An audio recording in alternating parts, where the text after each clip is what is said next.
ایک بار بات کو پوری توجہ سے سن لیں۔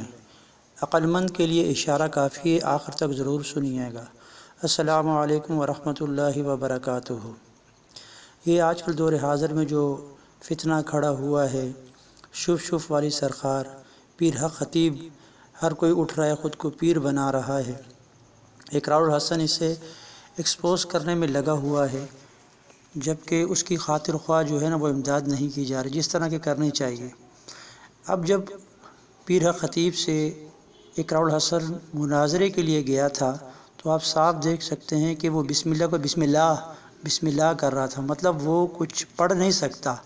اگر اسے سورہ اخلاص یا سورہ ناس یا کسی بھی سورت کہیں تو وہ ٹھیک سے اس کی ادائیگی نہیں کر پاتا۔ مگر آج کل کیونکہ فتنوں کا دور ہے، جہاں لوگوں کو جو کچھ نظر آ رہا ہے وہ وہاں چلتا چلا جا رہا ہے۔ کہا یہ جاتا ہے کہ مخلوق کو مخلوق کی غلامی سے نکال کر اللہ کی غلامی میں لانا ہے، اور آج مخلوق سے ہی مانگ رہا ہے۔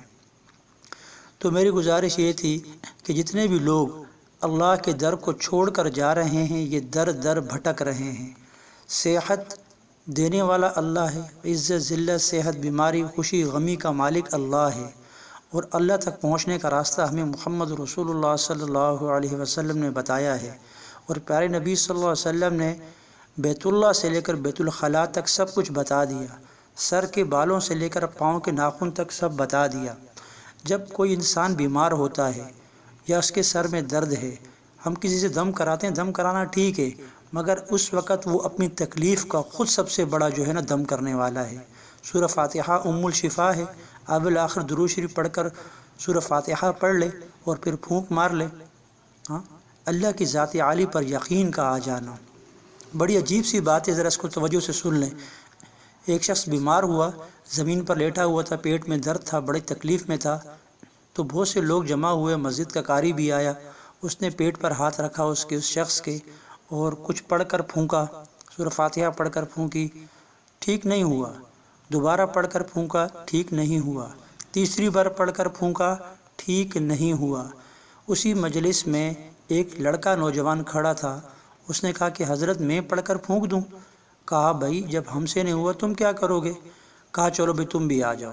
اب اس لڑکے نے ہاتھ رکھا، سورہ فاتحہ پڑھ کر پھونک ماری، وہ آدمی اٹھ کر بیٹھ گیا اور کہنے لگا کہ میرے پیٹ کا درد ٹھیک ہو گیا۔ تو سب لوگ جو مجلس میں آئے ہوئے تھے اس لڑکے کو دیکھنے لگے، قاری صاحب بھی کہنے لگا میں بھی سورہ فاتحہ پڑھ رہا تھا، یہ کیسے ہوا؟ تو وہ کہنے لگے کہ مولانا صاحب آپ کا قرآن پکا ہے، میرا قرآن پر ایمان پکا ہے، تو یقین کے ساتھ جب ہم عمل کریں گے تو اس کا جو ہے اثر ہوگا۔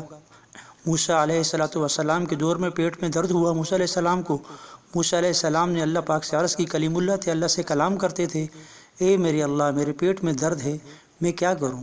اللہ پاک نے فرمایا فلاں جگہ چلا جا، فلاں کھیتوں میں چلا جا، وہاں ایک ریحان کی بوٹی ہے، ریحان کی بوٹی کے پتے کو توڑ لے اور اس کو کھا لے، تیرے پیٹ کا درد ٹھیک ہو جائے گا۔ موسیٰ علیہ السلام اسی سمت کو گئے اور وہاں جا کر اس پودے کو ڈھونڈا، ریحان کی بوٹی ملی، اس کے پتے کو توڑا، منہ میں ڈالا، جیسے ہی کھایا چبایا، پیٹ کا درد ٹھیک ہو گیا۔ اب اگلے روز پھر پیٹ میں درد ہوا تو یہ خیال آیا کہ کل میں نے اس ریحان کے پتے کو کھایا تھا، میرے پیٹ کا درد ٹھیک ہوا تھا، آج بھی جا کر اسی پتے کو کھاؤں گا تو میرے پیٹ کا درد ٹھیک ہو جائے گا۔ یہ سوچ کر اسی پودے کے پاس گئے، ریحان کی بوٹی کے پتے کو توڑا اور کھانے لگے، پیٹ کا درد ٹھیک نہیں ہو رہا، دوسرا کھایا، تیسرا کھایا، چوتھا کھایا، پیٹ کا درد بدستور اپنی جگہ پر ہے، ٹھیک ہونے کا نام ہی نہیں لے رہا۔ موسیٰ علیہ السلام کلیم اللہ سے کلام کیا، یا اللہ کل میں نے یہ پتا توڑ کر کھایا تھا، میرے پیٹ کا درد ٹھیک ہو گیا، آج میں کھائے جاتا ہوں، میرے پیٹ کے درد ٹھیک نہیں ہو رہا، یہ کیا معاملہ ہے؟ اللہ پاک نے فرمایا، بڑی قیمتی اور غور طلب بات ہے، اللہ پاک نے فرمایا اے موسیٰ کل پہلے کس سے پوچھا تھا؟ کل پہلے کس سے پوچھا تھا؟ سن کہ شفا پتے میں نہیں ہے، شفا میرے حکم میں ہے، کل میرا حکم تھا شفا مل گئی، آج میرا حکم نہیں ہے شفا نہیں ملی۔ شفا دینے والی ذات اللہ کی رب العزت کی ذات عالی ہے، کروڑوں روپے خرچ کر کے مریض ڈاکٹروں کے پاس جاتے ہیں، شفا نہیں ملتی، اور ایک نیک عمل کرنے والا 10 روپے کی 5 روپے کی 3 روپے کی پیناڈول کی گولی لیتے ہیں، اللہ پاک صحت عطا فرما دیتے ہیں۔ تو دل کا تعلق اللہ کی ذات عالی سے جڑ جائے، آج مسجدیں خالی ہیں، بازار آباد ہیں۔ ہاں، مسجدیں خالی ہو گئیں تو پھر ہاسپٹل آباد ہو گئے، مسجدیں خالی ہو گئیں تو پھر جیل آباد ہو گئی۔ آج دیکھو جیلوں پہ کتنے قیدی ہیں، ہاں، اور جگہ جاؤ ہاسپٹلوں میں کتنے مریض ہیں، اور وکیلوں کے پاس جاؤ کتنے کیس پڑے ہوئے ہیں۔ تو ہر شخص جو ہے نا بازاروں میں مگن ہے، دنیا کی چیزوں میں مگن ہے۔ یاد رکھنا، پیسوں سے بستر تو مل جائے گا پر نیند اللہ کے خزانے میں ہے، پیسوں سے دوا تو مل جائے گی پر شفا اللہ کے خزانے میں ہے، پیسوں سے چیزیں تو مل جائیں گی پر سکون اللہ کے خزانے میں ہے۔ علاج کرنا سنت ہے، دوا کھانا سنت ہے، پر یقین اللہ کے ذات عالی پر ہو کہ میں نے دوائی کھائی کہ نبی صلی اللہ علیہ وسلم کی سنت ہے، مگر صحت مجھے میرا اللہ دے گا۔ چائے سے میرے سر کا درد ٹھیک نہیں ہوتا، اللہ کے چاہنے سے میرے سر کا درد ٹھیک ہوتا ہے۔ روٹی سے میری بھوک نہیں مٹتی، بھوک اللہ کے چاہنے سے مٹتی ہے۔ پانی سے میری پیاس نہیں بجھتی، پیاس اللہ کے چاہنے سے بجھتی ہے۔ اللہ کا تعلق ملے، اور اللہ کا تعلق کیسے ملے گا؟ محمد الرسول اللہ صلی اللہ علیہ وسلم کے پیارے مبارک نورانی طریقوں کے ساتھ۔ سب سے پہلے تو 5 وقت کی نماز کی پابندی ہو۔ جب انسان 5 وقت کی نماز پڑھے گا تو اس کا ہر عمل جو ہے وہ اسم اعظم بن جائے گا۔ ہاں، آج میرے سورہ فاتحہ میں طاقت نہیں ہے، میرے اذکار میں طاقت نہیں ہے، میری دعاؤں میں وہ گڑ گڑاہٹ نہیں ہے، وجہ کیا ہے؟ اللہ سے دوری ہے، نماز سے دوری ہے۔ ماں ناراض ہو جائے بے چین ہو جاتا ہے، بیوی ناراض ہو جائے بے چین ہو جاتا ہے، دوست ناراض ہو جائے بے چین ہو جاتا ہے۔ کائنات کا خالق، کائنات کا رب اس سے ناراض ہے، سکون سے کھا رہا ہے، پی رہا ہے، سو رہا ہے، کوئی فکر نہیں ہے۔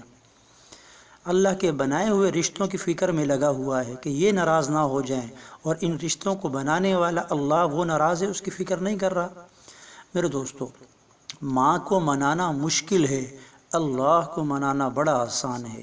ایک بار یہ کہتا ہے نا یا اللہ، اللہ پاک آسمان دنیا سے 70 بار فرماتے ہیں لبیک یا عبدی، اے بندے تیرا رب حاضر ہے، اے بندے تیرا رب حاضر ہے۔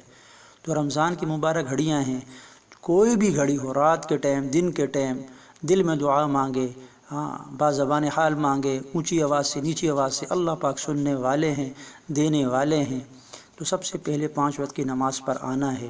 قرآن پاک کھول کر دیکھیں ایک مرتبہ، فرمایا نبی صلی اللہ علیہ وسلم کی شان کے خلاف ہے کہ جس دن وہ قرآن کھول کر نہ دیکھے۔ آج قرآن ہم نے اونچی جگہ پر برکت کے لیے رکھا ہوا ہے، پڑھ نہیں رہا، تو اس کے لیے بھائی اس کا اہتمام بھی کریں۔ اور ساتھ میں یہ ہے کہ شف والی سرکار، جتنی بھی سرکاریں آئیں گی، یہ تو بہت آئیں گی فتنے، ایک کے بعد ایک کھڑا ہوگا، ایک کے بعد ایک کھڑا ہوگا۔ یاد رکھنا، ایسے بھی لوگ آئیں گے، فرمایا ان سے بچ کے رہنا جو ساحل سمندر پر لہروں پر مسلح بچھا کر نماز پڑھیں گے، جو ہواؤں پر مسلح بچھا کر نماز پڑھیں گے، انہیں تم وقت کا ولی مت سمجھنا۔ ان کی زندگی میں نبی صلی اللہ علیہ وسلم کی سنتوں کو دیکھنا، اگر ان کی زندگی میں نبی صلی اللہ علیہ وسلم کی مبارک سنتیں ہیں تو وہ وقت کے ولی ہیں، اور اگر نبی صلی اللہ علیہ وسلم کی سنتیں ان کی زندگی میں نہیں ہیں تو وہ وقت کے بہت بڑے شیطان ہیں۔ ہاں، تو اب دیکھ لو، اب پیر شف والی سرکار یا کوئی بھی دیکھ لو ذرا پاؤں کی طرف، 5 ٹخنوں سے اگر نیچے ہیں تو سنت تو نہیں ہے زندگی کے اندر، داڑھی 1 فٹ نہیں ہے تو سنت نہیں ہے زندگی کے اندر۔ نماز کے وقت میں وہ نماز پڑھ رہا ہے یا نہیں پڑھ رہا، بہت سے معاملات ہیں۔ جاہلانہ طریقے سے کسی کی اقتداء نہیں کرنی ہے، سوچ سمجھ کر۔